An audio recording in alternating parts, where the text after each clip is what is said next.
కీర్తనకి విలువ, కీర్తనకారుడు ఎవరు, ఏ నేపథ్యంలో, ఏ సందర్భంలో, ఏ పరిస్థితుల్లో రాశాడు అనేది. ఈరోజు ఒక కీర్తనలో ఒక చిన్న భాగాన్ని మనం చదువుతాం. కీర్తన మొత్తం చదవం, టైం ఉండదంతా. కానీ నేపథ్యం మీకు ఇస్తాను. ఆ కీర్తన ఎప్పుడు రాశాడు, ఎందుకు రాశాడు మీకు చెప్తాను. దాని తర్వాత ఆ 5 వచనాలు మనం ధ్యానం చేసుకుందాం. మనందరం కూడా ఈ కీర్తనలో మనల్ని మనం చూసుకోవడానికి ప్రయత్నం చేద్దాం. అది మనం చేసేటువంటి పని. బైబిల్లో 32వ కీర్తన తెరవండి, దాన్ని చూద్దాం. ఈ 32వ కీర్తన మార్టిన్ లూథర్ గారికి బాగా ఇష్టం. ఈ 32వ కీర్తన అగస్టీన్ అనేటువంటి భక్తుడికి చాలా ఇష్టం. అగస్టీన్ అనే భక్తుడి 32వ కీర్తనని ఒక కాగితం మీద రాయించుకొని తాను పడుకునేటువంటి మంచానికి ఎదురుగా ఉన్న గోడకి అతికించుకున్నాడంట. ఎందుకు అనంటే, పడుకునే ముందు ఆ కీర్తన చదివితే ఆదరణ దొరుకుద్దని, పొద్దున్నే లేవగానే ఆ కీర్తన చదివితే ప్రోత్సాహం పొందుతానని ఆ కీర్తన ఆ విధంగా రాసుకున్నాడంట. ఓకే, సరే, ఈరోజు ఆ కీర్తన యొక్క నేపథ్యాన్ని మనం చూద్దాం. ముందు నేపథ్యం అంటే బ్యాక్గ్రౌండ్ అనేది చూద్దాం. దావీదు భక్తుడు రాజు అయిపోయిన తర్వాత చాలా యుద్ధాలు చేయాల్సి వచ్చింది. దావీదు కంటే ముందున్నటువంటి సౌలు చాలా విషయంలో విఫలమయ్యాడు. కాబట్టి దావీదు శత్రువులందరినీ కూడా చంపడం అనేది చాలా టైం పట్టింది. లేకపోతే శత్రువుల నుంచి తన రాజ్యాన్ని విమోచించడం అనేది చాలా టైం పట్టింది. దగ్గర 10-15 ఏళ్ళు పట్టింది. అవన్నీ అయిపోయిన తర్వాత శాంతంగా కూర్చున్నాడు ఆయన. అలాంటి పరిస్థితుల్లో రాజులు చేసే పని ఏంటంటే, ఒక 3-4 నెలలు, సంవత్సరానికి 3-4 నెలలు తమ రాజ్యం యొక్క పొలిమేరలన్నీ సరిగ్గా ఉన్నాయా, ఎవరన్నా లోనికి వస్తున్నారా, లోనోళ్ళు బయటికి వెళ్తున్నారా, ఇవి పరిశీలన చేసుకొని వస్తూ ఉంటారు. ఆ సంవత్సరం ఏమైందంటే, నేను రాను, మీరు వెళ్ళండి అని సైనికుల్ని పంపించేశారు. వాళ్ళు వెళ్ళిపోయారు. వాళ్ళు వెళ్ళి ఇవన్నీ చూస్తూ ఉన్నారు. అయితే ఒక చిన్న స్టేట్మెంట్ వేస్తాను, వినండి. రాజుగారిగా పొలిమేరలో పరిశీలన చేయటం అనేది ఆయన బాధ్యత, ఆయన పని. ఎప్పుడైతే చెయ్యాల్సిన పని చెయ్యమో, జాగ్రత్త వినండి మాట, ఇది మీ జీవితాంతం గుర్తుపెట్టుకోవాలి. ఎప్పుడైతే చెయ్యాల్సిన పని చెయ్యమో, చెయ్యకూడని పని చేయటం మొదలు పెడతాం. ఖాళీగా కూర్చోం మనం. హోంవర్క్ చేయరా, చేయకుండా ఖాళీ కూర్చోడాడు, ఇంకేదో ఏదో పని చేస్తూ ఉంటాడు. ఇది పరిస్థితి అన్నమాట. రాజుగారు దావీదు పొలిమేరలు పరిశీలన చేయడానికి వెళ్ళాల్సింది వెళ్ళలా. మనోడు ఇంట్లో కూర్చొని ఉన్నాడు. రాజుగారు సాయంత్రం అయింది, మేడ మీద తిరుగుతూ ఉంటే అంత దూరంలో ఒక అమ్మాయి స్నానం చేస్తుంది. ఆ స్నానం చేస్తున్న అమ్మాయిని చూసి ఏం చేసి ఉండాల్సింది, అరే ఎవరో అమ్మాయి స్నానం చేస్తుంది అని పక్కకి వెళ్ళిపోయి ఉండాలి. తొలిచూపు పొరపాటు కాదు, తొలిచూపు పాపం కాదు, అది పొరపాటు, తొలిచూపు. కానీ ఆ చూపుని కొనసాగించాలి, ఆ చూపుని ఆలోచనలోకి తెచ్చుకోవాలి అనుకోవటం పాపం. అక్కడ మొదలైంది పాపం. అప్పుడే చేశాడు పాపం అని. ఆ అమ్మాయిని చూస్తూ ఉండిపోయాడు. దావీదు ఏమి యవ్వనస్తుడేం కాదు. ఇది జరిగే సమయానికి దావీదు వయసు 53-54 సంవత్సరాలు ఉంటాయి. ఆ వయసులో ఉన్నప్పుడు ఆ అమ్మాయిని చూశాడు, కోరిక పుట్టింది, ఊహల్లో పాపం చేశాడు. అప్పుడే కిందకెళ్ళాడు, ఆ అమ్మాయిని తెప్పించుకున్నాడు. ఆ అమ్మాయిని రేపేం చేయలేదు, ఎందుకంటే ఆ అమ్మాయి రాజుగారి దగ్గర ఉండేది కదా, వ్యతిరేకించి ఉండదు. ఆ అమ్మాయి పడుకోమంటే పడుకొని ఉంటుంది. కానీ ఆయన మానసికంగా రేప్ చేశాడు. మానసికంగా అంటే ఏంటి, ఆమెకి ఇష్టం లేదు, ఆమె అలాగే పడుకుంది, ఆ అమ్మాయిని పాడు చేశాడు. ఇది 11-12 అధ్యాయాలు 2వ సమూయేలు గ్రంథంలో ఉంటుంది. ఇంటికి వెళ్ళిన తర్వాత చూడండి, మీకు కథలాగా చెప్తున్నాను నేను, అందరికీ అర్థం అవడానికి అంతే. అయిపోయిన తర్వాత అక్కడ ఉన్నటువంటి ఒక మాట ఏంటంటే, ఆ అమ్మాయిని ఇగో అక్కడికి వెళ్ళి బాత్రూంలో స్నానం చేసి ఇంటికి వెళ్ళు అంటాడు. ఎందుకన్నాడు ఆ మాట, స్నానం చేసి ఇంటికి వెళ్ళు అని? ఆ మాట బైబిల్లో ఎందుకు రాయాల్సి వచ్చింది? కొంచెం ఆలోచిస్తే ఏమని అర్థమైందంటే, ఆయన శుభ్రత గురించి స్నానం చేసి వెళ్ళమనలా. యూదులకి ఒక అలవాటు ఉంది. ఏంటి అలవాటు అంటే, నాకు పాపం పోయింది అంటానికి నీళ్లు ఉపయోగిస్తారు. మన భారతీయులు గంగలో మునిగితే పాపం ఏ విధంగా పోయిందని నమ్మకం ఉన్నదో, ఆ విధంగా నీళ్లతో కడుక్కుంటే కనుక పాపం పోతుంది అనేది వాళ్ళకు ఉన్నటువంటి ఒక నమ్మకం. సో దావీదు ఆ అమ్మాయిని నువ్వు స్నానం చేయి, నువ్వు స్నానం చేస్తే నువ్వు నాతో చేసిన పాపాన్ని కడుక్కుపోతాయి, నేను కూడా స్నానం చేస్తా, పాపం పోద్ది. స్నానంతో పాపం పోగొట్టేయచ్చు అని అనుకున్నాడు. కాబట్టి నువ్వు వెళ్ళి స్నానం చేసిరా, తుడిపేద్దాం అని అనుకున్నాడు. ఇది దావీదు చేసిన పని అయితే, మనం ఆధునిక ప్రపంచంలో స్నానం లాంటి పనులు చేస్తూ ఉంటాం. యవ్వన బిడ్డలు చాలామంది ఉన్నారు, పెద్దోళ్ళు కూడా ఉన్నారు. మీరు చేసే స్నానం ఏంటో మీకు చెప్తాను నేను. ఓకే, చాలా సింపుల్గా. కొంతమందితో మీరు చాట్ చేయకూడదని మీకు కూడా తెలుసు. కొంతమందితో మీరు చాట్ చేయకూడదని మీకు తెలుసు. మీకు తెలియదని కాదు, అయితే మీరు చాట్ చేస్తారు. ఎలా చాట్ చేస్తారో మీకు చెప్తాను, వినండి. గుడ్ మార్నింగ్ బంగారం, ఒక నిమిషం తర్వాత డిలీట్. ఆ తర్వాత అవతల నుంచి గుడ్ మార్నింగ్, దాన్ని చదివి వెంటనే డిలీట్. నేను బాగున్నాను బంగారం, డిలీట్. ఒక నిమిషం తర్వాత అవతల నుంచి నేను కూడా బాగున్నాను, డిలీట్. ఈరోజు సాయంత్రం మనం మాల్లో కలుసుకుందామా, ఒక నిమిషం తర్వాత డిలీట్. ఇప్పుడు మీకు అర్థమైపోయిన ఉంటుంది కదా. డిలీట్ నొక్కేస్తే ప్రపంచంలో ఎవరికీ తెలియదు. దావీదు కూడా అలాగే అనుకున్నాడు, స్నానం చేసేస్తే పని అయిపోతుంది, డిలీట్ నొక్కేస్తే పని అయిపోతుంది. మీలో కొంతమంది అలాంటోళ్ళు ఉన్నారు. అలాంటోళ్ళు డిలీట్ నొక్కేటువంటి వాళ్ళు. అంటే మీరు అవిశ్వాసాలని నేనేమంటలేదు. దావీదు ఈ విధంగా పనిచేసినప్పుడు అవిశ్వాసం కాదు. అప్పటికే చాలా కీర్తనలు రాశాడు ఆయన. అప్పటికే దేవుని యొక్క హృదయానుసారుడైన బిరుదు కూడా ఉంది. కానీ ఇలాంటి నీచమైనటువంటి పనికి ఆయన ఒడిగట్టాడు. ఎందుకు ఏంటి తర్వాత ఆలోచిద్దాం. కానీ ఆ పరిస్థితికి అయితే వచ్చింది.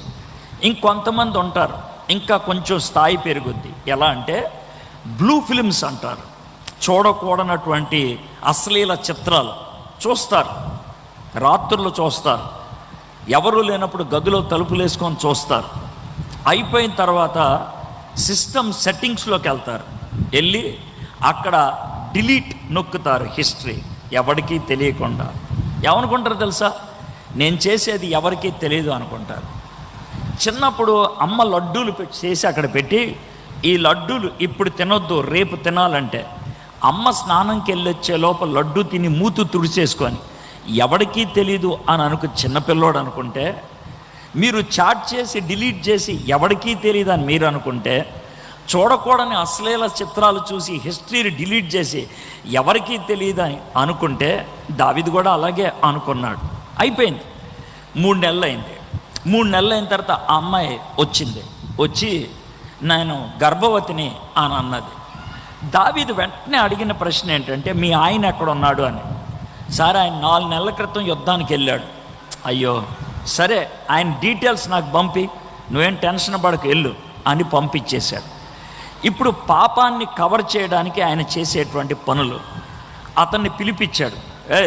మీ ఆవిడకి బెంగగా ఉందంటయా, వెళ్ళు మీ ఆవిడతో కొన్ని రోజులు ఉండు అని అంటే, అతను అంటాడు, రాజుగారు సైనికులు యుద్ధం చేస్తున్నటువంటి టైంలో నా భార్యతో నేను ఎలా పడుకుంటానండి, పాపం కదా అని అన్నాడు.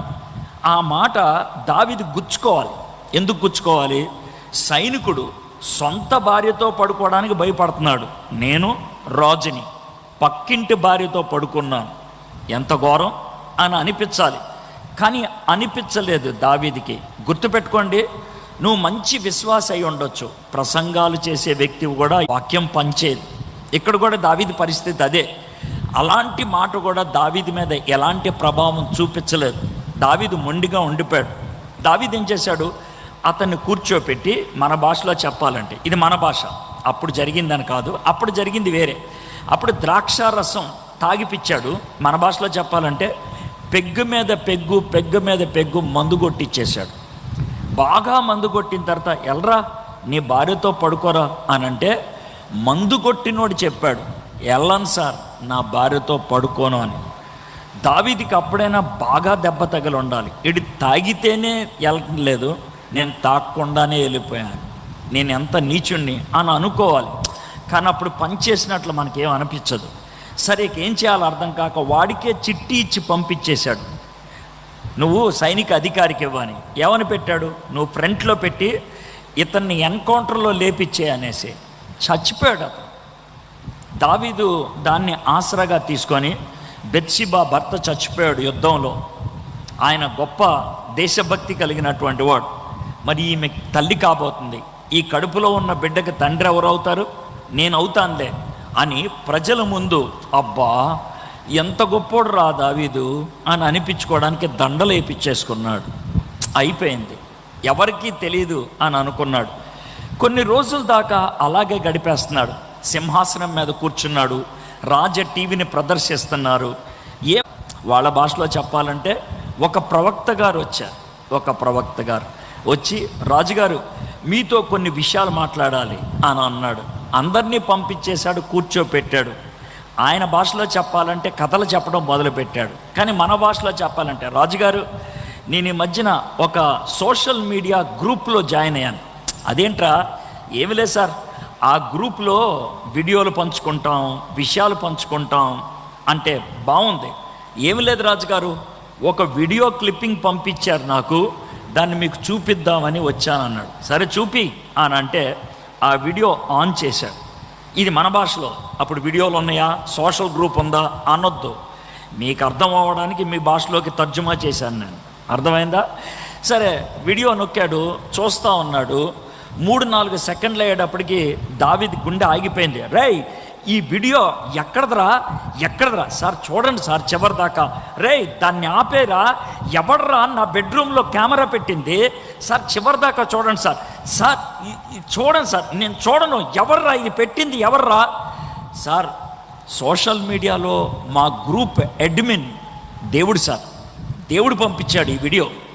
దేవుడు ఎందుకు పంపించాడో కూడా చెప్తాను సార్ మీకు. దేవుడు ఏమన్నాడంటే, మీకు ఒకసారి చూపించమన్నాడు సార్, మీరు చూపించిన తర్వాత దీన్ని ట్రోలింగ్ చేయమన్నాడు. ట్రోలింగ్ అంటే ఏంట్రా? ఏం లేదు సార్, అందరికీ అందేటట్లు చేయటం. ఏంటి? నేను చేసినటువంటి దుష్కార్యం అందరికీ అందేటట్లు చేయమని చెప్పాడు ఆ దేవుడు. ఏమో సార్ చెప్పమన్నారు సార్, మీతో చెప్తున్నాను. అప్పుడు భయం వేసింది దావీదుకి. మనలో చాలామంది దావీదు టైప్ ఉంటారు. ఏంటో చెప్తాను. పాపం చేసినప్పుడు భయం ఏదు, పాపం బయట పడుతుందంటే భయం వేస్తుంది. పాపం చేసినప్పుడు గుండెలో గుబులు అనిపించదు, దాన్ని అందరికీ తెలిసిపోతుందంటే గుండెలో గుబులు అనిపిస్తుంది. ఇవి మీకు చెప్తా ఉన్నప్పుడు మీరు సీటుకి గట్టిగా అతుక్కొని కూర్చుంటారు నాకు తెలుసు, బిగుసుకొని కూర్చుంటారు నాకు తెలుసు. ఇది జరగాలన్నదే నా ఉద్దేశం. పొద్దున్నుంచి దీనికోసం ప్రిపేర్ చేసుకుంటూ వచ్చాను నేను. ఎందుకంటే దీన్ని ఫైనల్ బ్లో అంటారు. దీంతో మీ దిమ్మ తిరగాల, అయితే మీ జీవితమైనా బాగుపడాలా, లేకపోతే నాశనానికి మీరే సంతకం పెట్టుకొని వెళ్ళిపోవాలా. ఈ రెండిట్లో ఏదో ఒకటి జరగాల. మీరు విశ్వాసాలు కాదని నేను అంటలేదు, నేను మాట్లాడుతుంది దావీదు గురించి, దేవుని యొక్క హృదయానుసారుడు. ఆయన జీవితంలో జరిగిన సన్నివేశం మీతో చెప్తున్నాను. దావీదు రాజయ్యుండి కూడా తనకి భయం కలిగితే చెయ్యకూడని పని ఒకటి చేశాడు. నాతాన్ అనే జర్నలిస్ట్ అక్కడ ఉంటే ఆయన కాళ్ళ మీద పడిపోయాడు. ఆయన కాళ్ళు వెనక్కి లాగి, నువ్వు రాజువి, నా కాళ్ళ మీద పడితే ఏమవుతుంది, నువ్వు నా కాళ్ళ మీద ఎందుకు పడుతున్నావు, భయం వేస్తే ఎక్కడ దాకానే వెళ్తాం. పచ్చి భాషలో చెప్పాలంటే ఎవడ కాళ్ళైనా పట్టుకుంటాం. తెలుగు భాషలో ఉపయోగించకూడని దరిద్రమైన పదం ఎవడ సంకైనా నాకుతాం మనం. ఎందుకో తెలుసా? భయం గుప్పెట్లోకి వెళ్ళినప్పుడు తప్పించుకోవడానికి ఏం చేయాలో మనకు తెలియదు. ఆ పరిస్థితుల్లో కాళ్ళ మీద పడిపోతే, నా కాళ్ళ మీద పడితే ఏమవుదు, ఆ దేవుణ్ణి అడుగు, ఆయన కృప చూపించి నిన్ను క్షమిస్తే సరి అనంటే, ఆ పరిస్థితుల్లో ఉక్రోషంతో, ఆవేదనతో, భయంతో, బాధతో ఒక కీర్తన రాశాడు. ఒక కీర్తన, ఆ కీర్తనే 51వ కీర్తన. ఒకసారి తీయండి. 51వ కీర్తన, 51వ కీర్తన ఒకసారి తీయండి. 51 కావాలని తీపిస్తున్నాను. 51వ కీర్తన 51వ కీర్తన తీయండి. 51వ కీర్తన పైన చూడండి, చిన్న అక్షరాలు కొన్ని ఉంటాయి. దావీదు బెత్షెబా యొద్దకు వెళ్ళిన తర్వాత నాతాను ప్రవక్తను అతని యొద్దకు వచ్చినప్పుడు అతడు రచించిన కీర్తన. ఇది నేపథ్యం, మీకు అర్థమైంది కదా, నేపథ్యం. ఆ నేపథ్యంలో రాసినటువంటి కీర్తన ఇది. ఆ టైంలో ఆయన పాపాన్ని ఒప్పుకున్నాడు. ఆ టైంలో తనకున్నటువంటి ద్వంద్వ జీవితం గురించి ఒప్పుకున్నాడు. సింహాసనం మీద కూర్చున్నాను, కానీ నా కళ్ళ ముందు ఎప్పుడు నా పాపమే కనబడుతుంది. సింహాసనం మీద కూర్చున్నాను, చాలామంది గాయకులు పాటలు పాడుతున్నారు, కానీ నా చెవుల్లో మాత్రం పాపమే రింగు రింగుమంటుంది. ఆయన కీర్తనలో రాసిన మాటలు అవి, నా సొంత మాటలేం కాదు. మీలో కొంతమంది చర్చిలోకి వచ్చి కూర్చున్నారు, అద్భుతమైనటువంటి సంగీతము ఆరాధన ఇక్కడ ఉన్నది. ఆ ఆరాధన మీలో కొంతమంది హృదయపూర్వకంగా చెయ్యలేకపోతున్నారు. నాకు తెలుసు. కొంతమంది కేవలం పెదాలు మాత్రం కదుపుతున్నారు, నాకు తెలుసు. కొంతమంది కేవలం సంగీతాన్ని ఆనందిస్తున్నారు, అంతే. దాంట్లో ఉన్నటువంటి విషయంలోకి వెళ్ళలేకపోతున్నారు. ఎందుకనంటే మీ హృదయము మీకు తెలుసు, మీ లోనున్నటువంటి భయం, బాధ మీకు తెలుసు. దావీదు వాటిని ఒప్పుకున్నాడు. చూద్దాం, చూడండి 3వ వచనం.